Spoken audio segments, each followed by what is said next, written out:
So LinkedIn is an interesting thing and has certainly evolved and changed as has many other things in the time it's been in existence. And maybe about 5 years ago, I really hadn't used LinkedIn. I had a profile. I was a small business owner, and to me, it was about people who worked other places, job searching, and things like that. And then I realized how much LinkedIn had changed, and it has changed certainly even more since that time. So, because I was working with a lot of long-term unemployed at the time, this was toward the end of the recession, is I decided I really better learn a lot more about it if people needed to use it for a job search technique. One of the things I began to learn was where in the early days LinkedIn was really not much more than your online resume thrown up on a website, is it could be so much more. So I wanted to talk to you about what I found LinkedIn would be. I am not the person to tell you, how to connect to people and use 6 degrees of separation. That is not what I want to talk about. What I want to talk is how to represent yourself. And today what I really want to talk about is how to represent yourself in your LinkedIn profile. As with resumes, I find a lot of LinkedIn profiles are extremely repetitive and also do not make someone really stand out. You have to have a reason to read their profile to even find out part of what you want. And so you look like everyone else who's doing whatever you are, quality assurance, whatever, a meeting planner, a hospitality professional.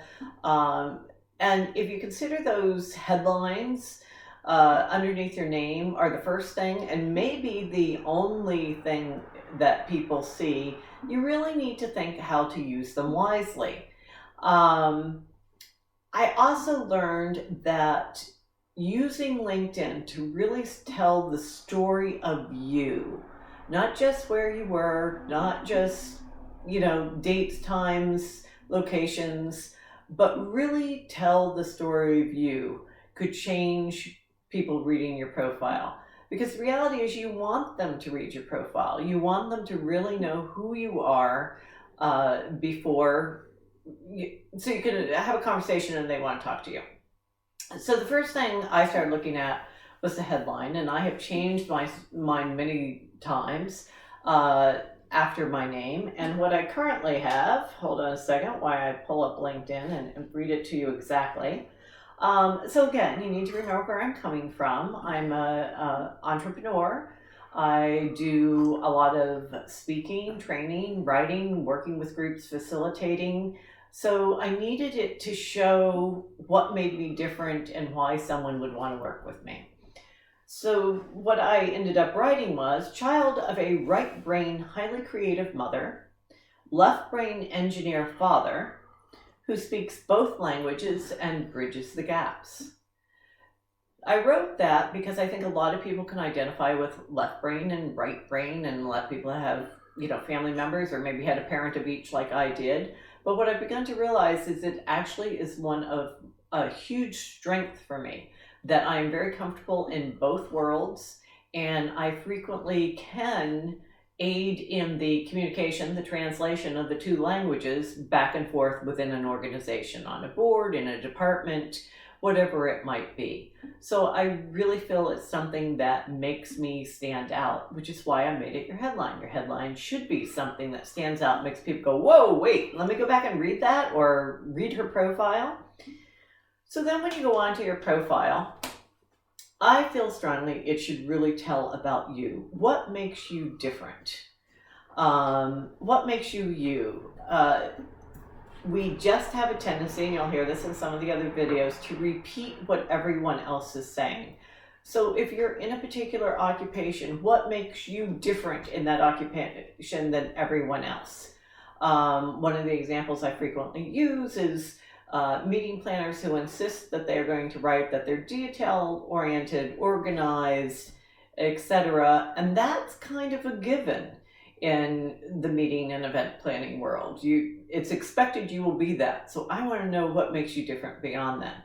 So when you write your profile, and if you look at the videos on 3 go-to words and some of the other things, that I've spoken about, that will help you give some idea of where you could go with that. The other thing is the actual jobs and positions you've held. One of the things I started having people do, and I've done it myself, and honestly, I need to go back and probably add some to some of mine, is tell the story of me through all my different jobs and positions.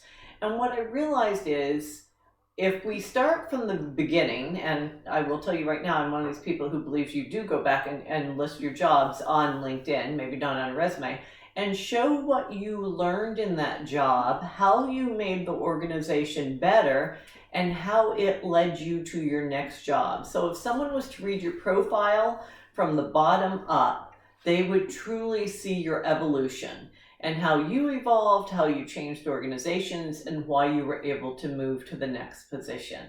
And I think that's really important.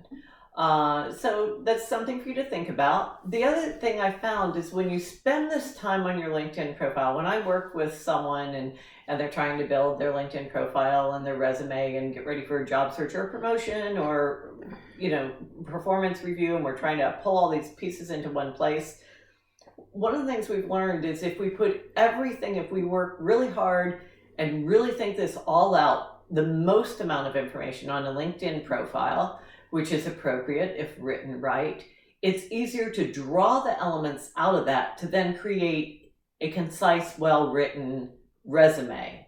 It just seems to work better than writing the resume and then trying to expand it to LinkedIn. So that's something to think about. So I would suggest really think about what your title is. Is it the same as everyone else's? Really talk about you and what makes you different in your profile, and in your job descriptions, show your evolution. What did you learn?